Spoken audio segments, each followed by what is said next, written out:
ጦርነቱ ከታሰበው በላይ አሁን ላይ እየተቀጣጠለ ይገኛል። መከላከያ ቅዳሜ ዕለት በህወሓት ላይ ሰነዘረውን የድሮንና መሳሪያ ጥቃት አሁን ድንበሩን አስፍቶ ወደ ሱዳን ድንበር መግባቱ ተገልጿል። የህወሓት ሎጂስቲክስ መስመር ለመበጠስ በሚል ወደ ሱዳን ድንበር ጠልቆ የገባው መከላከያ ጦር የአልቡርሃን ጦርን ክፉኛ ያስቆጣ ሆኗል። በሱዳን ጦርነት የተሳተፈ የሚገኘው አርሚ 7 የተሰኘው የህወሓት ጦር ላይ ጥቃት ለመሰንዘር በማሰብ መከላከያ ወደ ሱዳን መግባቱ ሰምቷል። ወዲህ ደግሞ ህወሓት በይፋ ክተት ሲያውጅ ኤርትራ ያልተጠበቀ ተሳትፎ ደግሞ የነገሮችን ክብደት አጥዞታል። ከሽሪሬ እስከ አልፋሻጋ ከምዕራብ ትግራይ እስከ ኡምባራክቲ ድረስ አሁን የተሰሙ ሰበር መረጃዎችን በጥንቅራችን ይዘናል። ቻናሉን ሰብስክራይብ በማድረግ እይታዎትን ይጀምሩ። ቪዲዮ ላይክ ማድረግ ቀዳሚ እርምጃ ይሁን። መልካም ቆይታ። መከላከያ በምዕራብ ትግራይ በሚገኙ የህወሓት ምሽጎች ላይ ከባድ የተባለ የመሳሪያ ጥቃት መፈጸሙ ተገልጿል። የተቀናጀ ድሮን ጥቃቶችና ፈጣን የእግረኛ ሰራዊት ግስጋሴዎችን ያካተተው በብዙ ግንባሮች የተዘረጋው ሰፊ ወታደራዊ ዘመቻ የከፈቱ ሲሆን በተመሳሳይ ጊዜ በአወዛጋቢው የአልፋሻጋ ወሰን ኡምባራክቲ በተባለው አካባቢ አቅራቢያ ወደ ሱዳን ግዛት ዘልቆ መግባታቸው ተዘግቧል። በሌሊት እንደተጀመሩ የተነገረላቸው እነዚህ ወታደራዊ ዘመቻዎች የፕሪቶሪያ ስምምነት ሙሉ በሙሉ ያፈረሱበት አጋጣሚ ሆኗል። ይህም ሱዳን፣ ኤርትራና የውጭ ኃይሎችን በቀጥታና በተዘዋዋሪ ወደ ዞናዊ ጦርነት አዙሪት ውስጥ ሊስብ የሚችል አስፈሪና አደገኛ አካባቢ አየር ፈጥሯል። የህወሓት ባለስልጣናት ባወጡት አስቸኳይ መግለጫ የፌዴራል መንግስት በትግራይና በሱዳን አቅራቢያ በሚገኘው እጅግ ስትራቴጂካዊ በሆነው ሽሪሬና በተባለው አካባቢ በኩል ግልጽ ጦርነት መክፈታቸውን አስታውቋል። የትግራይ ክልላዊ መንግስት ባወጣው መግለጫ መሰረት የተከፈተው ጥቃት ቀጣይነት ያለውና ከባድ መሳሪያ ተኩስ፣ የድሮን ጥቃቶችና በህወሓት ታጣቂዎች ላይ የተቃጣ የእግረኛ ሰራዊት ግስጋሴን ያቀናጀ ነበር። ከፍተኛ የህወሓት ባለስልጣናት የሆኑት አቶ አማኑኤል አሰፋ ዓለም አቀፍ ጋዜጠኞች በሰጡት መግለጫ በሀገር ውስጥ ሰዓት አቆጣጠር ከጠዋቱ 12 ሰዓት ገደማ ጀምሮ ከባድ መሳሪያዎችን ያካተተ ጽኑ ውጊያ ተቀሰቀሰ ሲሆን ውጊያው ቀኑ ሙሉ በተጠናከረ ሁኔታ መቀጠሉን አረጋግጧል። የትግራይ ወገን መግለጫ እንደሚያስረዳው ከሆነ የፌዴራል መንግስቱ ቀደም ሲል ይከተለው የነበረውን ከበባ ስልት፣ የኢኮኖሚ ማነቆና አልፎ አልፎ የሚደርሰውን የድሮን ትንኮሳ ወደ ሙሉ ደረጃ ወረራና ወታደራዊ ዘመቻ የቀየረበትና አስቀድሞ የታቀደ ዘመቻ መሆኑን ገልጿል። በመሆኑም መግለጫው ሁሉም የትግራይ ኃይሎች፣ ወጣቶች፣ ሲቪል ማህበረሰብ አባላትና በስደት የሚኖሩ ተወላጅ ዲያስፖራዎች ለህልውና ውጊያው በአስቸኳይ እንዲንቀሳቀሱ ራሳቸውን እንዲያደራጁ ጥሪ አቅርበዋል። በዚያው ተመሳሳይ ቅጽበት የሱዳን መረጃ ምንጮች እንደገለጹት ከሆነ የኢትዮጵያ ጦር በገዳሪፍ የሚገኘው የኡምባራክቲ ቀጠና ይህም አወዛጋቢ በሆነው ለምብ ሆነው አልፋሻጋ እርሻ መሬት ማዕከል ውስጥ ጠለቅ ብሎ ገብቷል ያሉት ለሱዳን ኢኮ አስተያየታቸውን የሰጡ ምንጮች እንደገለጹት ይህን እንቅስቃሴ የኢትዮጵያ ኃይሎች በአወዛጋቢው ግዛት ዙሪያ የሚገኙ ምሽጎቻቸውን ከኡምባራክቲና ከትግራይ ድንበሮች በአንድ ላይ ለማጠናከር ያደረጉት ግልጽ ሙከራ እንደሆነ ገልጸዋል።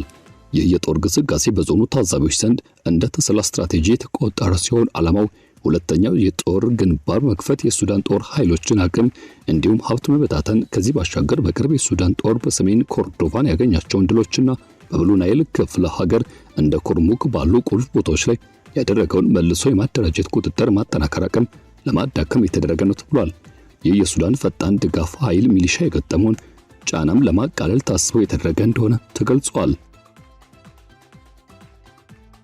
እነዚህ በተመሳሳይ ጊዜ የተካሄዱ አደገኛ ወታደራዊ እንቅስቃሴዎች ከአዲስ አበባ እስከ ካርቱም፣ ከአስመራ እስከ ካይሮና እንዲሁም አቡዳቢ ድረስ ከፍተኛ ድንጋጤ ያስከትለዋል። ግጭቱ አሁን ላይ በአጠቃላይ ቀጠናውን ወደ ሰፊው ክትና ጥፋት የሚከት እጅግ ሰፊ ሰብአዊ፣ ኢኮኖሚያዊና ጂኦፖለቲካዊ ውድመቶችን የሚያስከትል አደገኛ የጦርነት መቀየር ስጋት ደቅኗል። ይህ አካባቢ ቀድሞውኑ በዓመታት ጦርነት፣ ረሃብና መፈናቀል በታከተበት አስቸጋሪ ወቅት ላይ የተከሰተ ነው። በምዕራብ ትግራይ ካለፈው ግጭት ወዲህ በከፊል በአማራ ኃይሎች ሲተዳደር የቆየ ሲሆን ላለፉት በርካታ ጊዜያት እንደ ስጋት ማዕከል ሲቆጠር ሰንብቷል።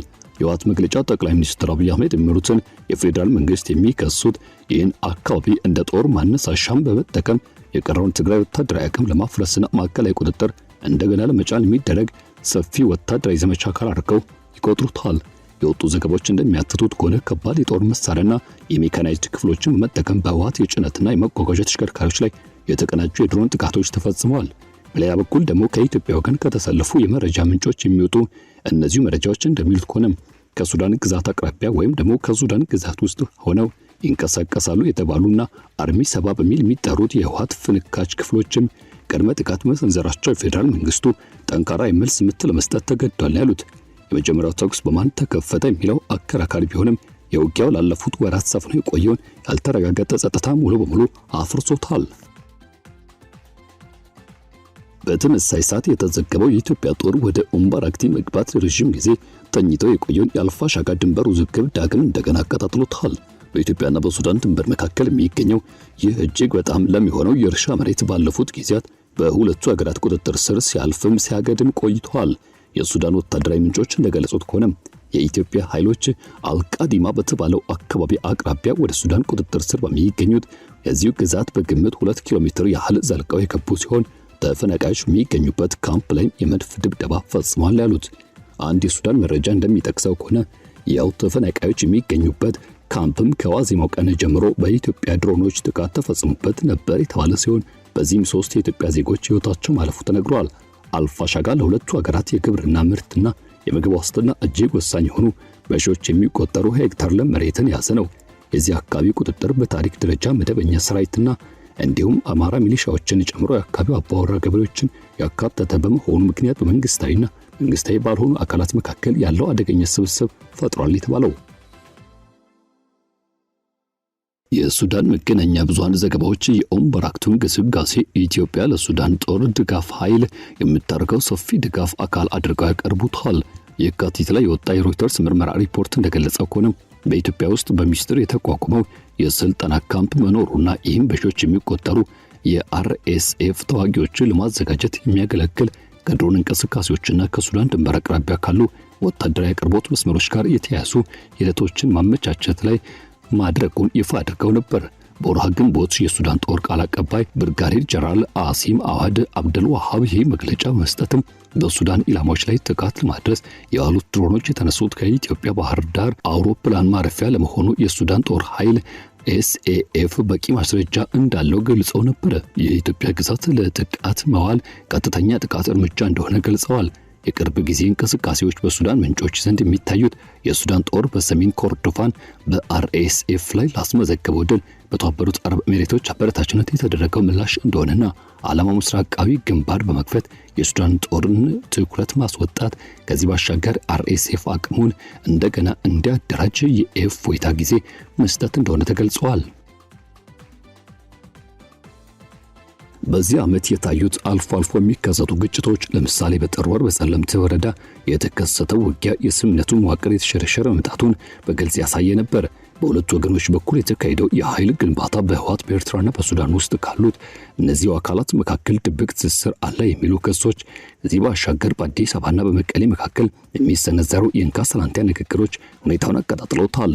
ጠቅላይ ሚኒስትር አብይ አህመድ ቀደም ሲል የቀደሙን የደርግ ተቃዋሚዎች ጥምረት የሚያስታውስ አደገኛ ወታደራዊ ጥምረት እየተፈጠረ እንደሆነ ሲናገሩ፣ የትግራይ ባለስልጣናት ደግሞ የፕሪቶሪያው ምዕራፍ በይዘቱ ፈርሷል ሲሉ አውጀዋል። የአልፋሻጋ ድንበር ውዝግብ ደግሞ ከአሁኖቹ መንግስታት ምስረታ ቀደም ብሎ የነበረ ታሪካዊ አወዛጋቢ ጉዳይ ነው። በቀኝ ግዛት ዘመን ውሎች ምክንያትም የተፈጠረው የድንበር ወሰን ማደናገሪያዎች ለሁለቱ ወገኖች ተቃራኒ የይገባኛል ጥያቄዎች መንገድ ከፍተዋል።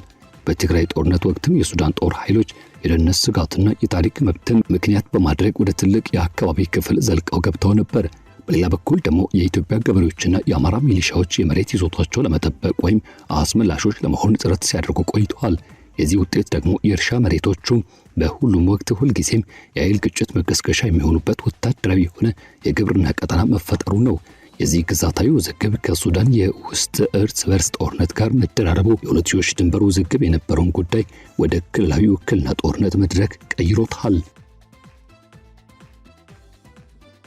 የውጭ አካላት ጣልቃ ገብነት ደግሞ ለችግሩ ተጨማሪ የተወሳሰበና አደገኛ ምዕራፍ ከፍቶበታል። የተባበሩት አረብ ኤሚሬቶች ለሱዳን ፈጣን ድጋፍ ኃይል በፋይናንስ በሎጂስቲክስና በኢትዮጵያ ውስጥ የስልጣን ድጋፍ ታደርጋለች የሚሉ ክሶች ለወራት ሲናፈሱ ቆይተዋል። የሱዳን መረጃ ምንጮች የኢትዮጵያ ጦር ግስጋሴ ጊዜው የሱዳን ጦር ስኬቶች ጋር መገጣጠሙ ማሳተም ይህም አርኤስኤፍ ላይ የተደቀነውን ጫና ለማቃለልና የሱዳን ጦር ኃይል ትኩረቱን በአንድ ቦታ እንዳያደርግ ለማድረግ የታቀደ የተቀናጀ ጥረት አንድ አካል እንደሆነ ይሞግታሉ። የኢትዮጵያ ስትራቴጂካዊ ስሌት በበኩሉ በርካታ ምክንያቶች የሚመራ ይመስላል። ከዋት የሚመጣውን ስጋት ማክሸፍ፣ ምዕራባዊ የድንበር ቀጠናዎችን ማረጋጋት፣ በአልፋሻጋ ያለውን የይገባኛል ጥያቄ ማስጠበቅ፣ በአማራና በኦሮሚያ ክልሎች ካለው የውስጥ ደህንነት ተግዳሮቶች ጋር ተያይዞ ከቀጠናው ኃይሎች ጋር ያለው ግንኙነትን ማስተካከል የሚሉት ዋና ዋናዎቹ ናቸው። በምዕራብ ትግራይ በሽሬሪና አቅራቢያ የተከፈተው ጥቃትም የፌዴራሉ መንግስት ከሱዳን ጋር ሊኖር የሚችሉትን የህወሓት አቅርቦት መስመሮች ወይም ደግሞ መሸሸጊያ ቦታዎች እንዲቆርጡ ያስችላቸዋል። እንዲሁም የትግራይ ክፍሎች ዝግጁነትና አንድነት ለመፈተን መንገድ ይከፍታል። በተመሳሳይ ጊዜ የተካሄደው የኦምፓራክቲ ግስጋሴ በስፋቱ የተገደበ ቢሆንም እንኳን በአባይ ወንዝ ላይ ያለው ወቅታዊ የዝናብ ሁኔታ ሰፊ የመሬት እንቅስቃሴዎችን በሚገታበት በዚህ ወቅት ላይ የሱዳን ጦር ትኩረትና ሀብቱን ወደ ምስራቃዊ ሂደት እንዲመልስ ያስገድደዋል። ይህም የውጊያውን ጫና ወደ ድሮና የመድፍ ልውጦችም ሊያደላ ያደርገዋል የሚሉ ሐሳቦች ተንጸባርቀዋል። ህወሓት በበኩሉ የፌዴራል መንግስቱ ግስጋሴ የህልውና ፈተና ነው። በትግራይ አመራሮች በኩል የሚወጡ መግለጫዎች ሙሉ ወታደራዊ ክዳት እንዲታወጅ የሚጠይቁና ግጭት እንደ አዲስ የህልውና ስጋት አድርገው የሚያቀርቡ ናቸው። ከትግራይ ጋር ቁርኝት ያላቸው ኃይሎች በድንበር አቅራቢያ ወይም ድንበሩ ተሻግረው መገኘታቸው ይበልጥ ሁኔታውን ያወሳስበዋል። ይህም ለፌዴራል መንግስት የድንበር ተሻጋሪ እርምጃ ህጋዊ ምክንያት ሊሰጣቸው የሚችል ሲሆን የትግራይ ክፍሎችን ዳግም ለከበባ ያጋልጣል። የኤርትራ አቋም አሁንም ቢሆን እጅግ ወሳኝና ያልተጠበቀ ነው። አስመራ ለህወሓት ድጋፍ ያደረገች ነው የሚል ማንኛውም ግምት ግጭቱን በአጭር ጊዜ ውስጥ ወደ ሰሜን አቅጣጫ ሊያስፋፋው ይችላል። የሱዳን ጦር ኤስኤኤፍ ደግሞ የራሱ የሆነ ስትራቴጂካዊ ውጥረት ደቅኖበታል። ከፈጣን ድጋፍ ኃይል አርኤስኤፍ ጋር በሚያደርገው ያለ ከኢትዮጵያ ጋር አዲስ ጦር ግንባር መክፈት የኃይል መበታተን ያመጣበታል። ሆኖም ግን ለተፈጸመው የድንበር መጣስ ጠንካራ ምላሽ አለመስጠት የሀገር ውስጥ ህጋዊነቱን የሚያናጋ ተጨማሪ ግስጋሴዎችን የሚያበረታታ ይሆናል። በአልፋሻጋ ያለው የግብርና ጥቅም ዳግም ፖለቲካዊ ጫናውን ያባዛዋል። የእርሻ ወይም የመኸር ወቅት መስተጓጎል በአካባቢው ማህበረሰብና በሀገሪቱ የምግብ አቅርቦት ላይ ወዲያውኑ ከፍተኛ ኢኮኖሚ ጉዳት ማምጣቱ አይቀርም። በሽሬሪና አቅራቢያ የመድፍ ድምጾች የሚሰሙበትና በኦምባራክቲ የጦር ግስጋሴዎች በተዘገቡበት በዚህ ወቅት ላይ የአፍሪካ ቀንድ እጅግ አደገኛ የሆነ የታሪክ መስቀለኛ መንገድ ላይ ቆሟል። በሚቀጥሉት ቀናትና ሳምንታት የሚከናወኑት ሁኔታዎች እነዚህ ወታደራዊ እንቅስቃሴዎች ወደፊት ዕጣ ፈንታ የሚወስኑ ይሆናሉ።